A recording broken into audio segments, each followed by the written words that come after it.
नमस्कार, मैं सुभी जायसवाल लोकपाठ द्वारा प्रस्तुत कहानियों के काफिले में आज प्रस्तुत कर रही हूँ प्रेमचंद की कहानी ठाकुर का कुआं। तो आइए सुनते हैं।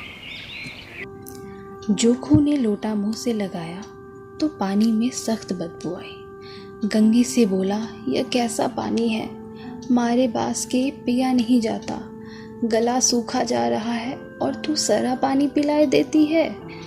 गंगी प्रतिदिन शाम पानी भर लिया करती थी। कुआं दूर था, बार बार जाना मुश्किल था। कल वह पानी लाई तो उसमें बू बिल्कुल ना थी। आज पानी में बदबू कैसी? लोटा नाक से लगाया तो सचमुच बदबू थी। ज़रूर कोई जानवर कुएं में गिरकर मर गया होगा, मगर दूसरा पानी आवे कहाँ से? ठाकुर के कुएं पर कौन चढ़ने देगा? दूर से लोग डांट बताएंगे। साहू का कुआं गांव के उस सिरे पर है, परंतु वहां भी कौन पानी भरने देगा? कोई तीसरा कुआं गांव में है ही नहीं। जोखू कई दिनों से बीमार है। कुछ देर तक तो प्यास रोके चुप पड़ा रहा, फिर बोला, अब तो मारे प्यास के रहा नहीं जाता, ला थोड़ा पानी दे दे, नाक बंद करके पी लूं। गंगी ने पानी न दिया। खराब पानी पीने से बीमारी बढ़ जाएगी इतना जानती थी, परंतु यह न जानती थी कि पानी को उबाल देने से उसकी खराबी जाती रहती है। बोली, यह पानी कैसे पियोगे? ना जाने कौन जानवर मरा है, कुएं से मैं दूसरा पानी लाए देती हूँ। जोखू ने आश्चर्य से उसकी ओर देखा। पानी कहाँ से लाएगी? ठाकुर और साहू के दो कुएं तो है, क्या एक लोटा पानी भी ना भरने देंगे? हाथ पांव तुरवा आएगी और कुछ ना होगा, बैठ चुपके से। ब्राह्मण देवता आशीर्वाद देंगे, ठाकुर लाठी मारेगा, साहू जी 1 के 5 लेंगे। गरीब का दर्द कौन समझता है? हम तो मर भी जाते हैं तो कोई द्वार पर झांकने नहीं आता, कंधा देना तो बड़ी बात है। ऐसे लोग कुएं से पानी भरने देंगे? इन शब्दों में कड़वा सत्य था। गंगी क्या जवाब देती, किंतु उसने वह बदबूदार पानी पीने को न दिया। रात के 9 बजे थे। थके मंदे मजदूर तो सो चुके थे।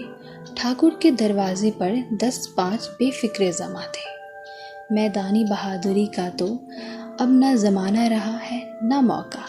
कानूनी बहादुरी की बातें हो रही थी। कितनी होशियारी से ठाकुर ने थानेदार को एक खास मुकदमे में रिश्वत दी और साफ निकल गया।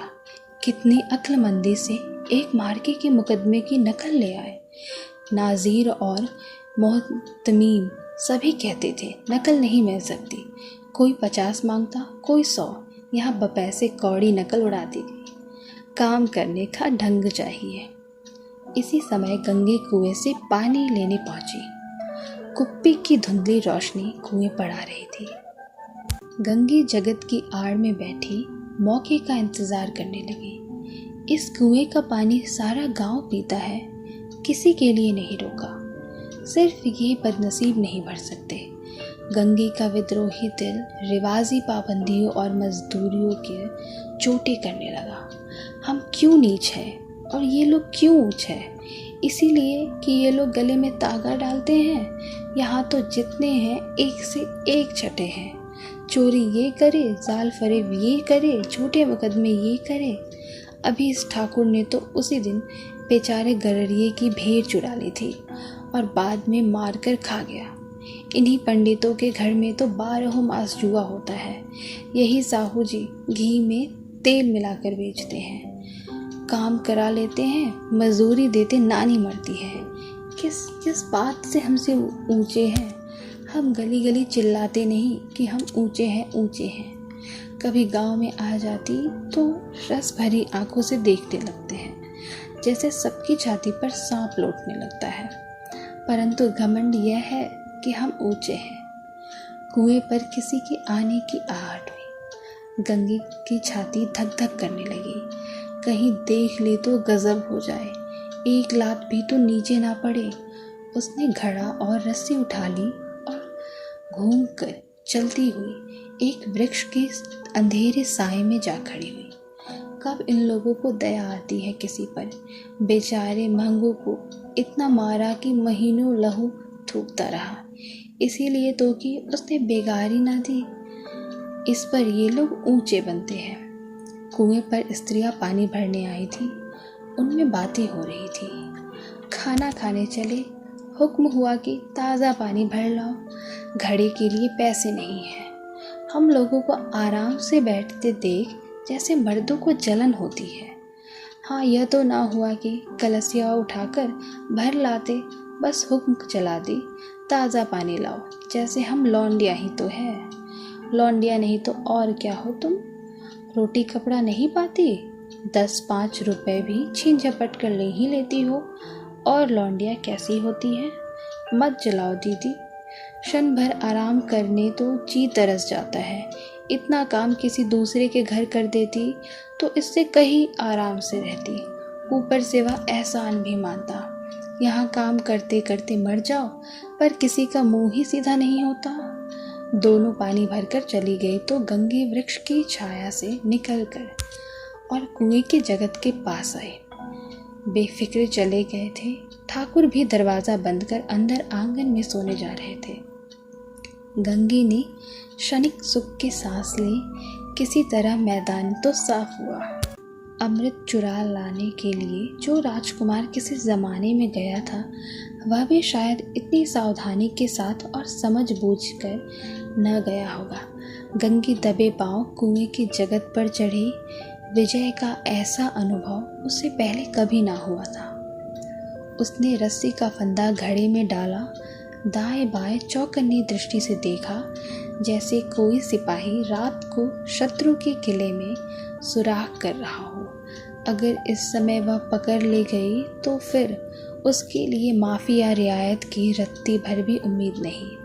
अंत में देवताओं को याद करके उसने कलेजा मजबूत किया और घड़ा कुएं में डाल दिया। घड़े ने पानी में गोता लगाया, बहुत ही आहिस्ता, ज़रा भी आवाज़ ना हुई।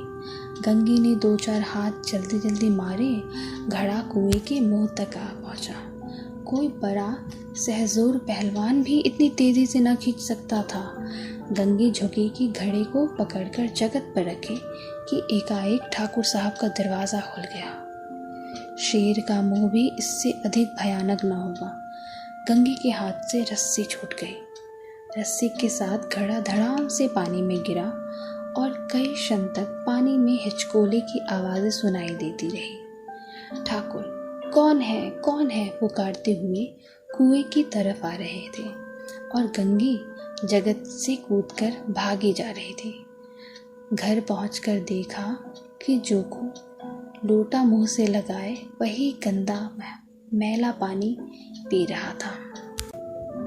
ऐसी ही कहानी सुनने के लिए हमारे चैनल लोकबात को सब्सक्राइब करना ना भूलें। यदि आपको अपनी पसंद की भी कोई कहानी सुननी हो तो ज़रूर बताएं। धन्यवाद।